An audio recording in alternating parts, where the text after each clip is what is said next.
Nous sommes une collectivité de 96 communes. Comme toutes les collectivités, aujourd'hui, nos efforts portent essentiellement sur les problèmes liés à la fois au changement climatique et donc de la sécheresse. Ce qu'il est important de connaître, c'est à la fois son patrimoine et notamment ses ressources. Nous en avons 32. On analyse et on a le débit continuel de ces ressources, ce qui nous permet d'être dans l'anticipation par rapport à ce que nous devons faire.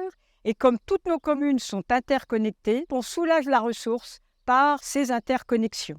Pour prélever moins donc, dans ces ressources, c'est qu'il faut faire la chasse aux fuites. On a toujours un programme de résorption des fuites. Ce matin, vous êtes sur un chantier pour une portion de canalisation avec un réseau fuyard. On a remplacé 3,3 km de canalisation. Il y a deux types de fuites.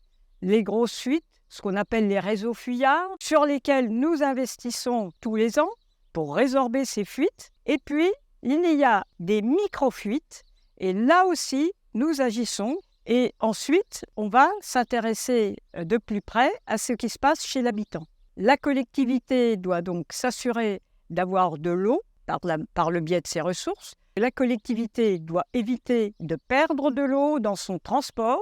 Et quand elle est chez l'habitant, c'est l'habitant qui devient responsable aussi de cette précieuse eau. Soyons respectueux de cette eau en étant les uns et les autres acteurs, la collectivité et les consommateurs. L'eau, c'est la vie.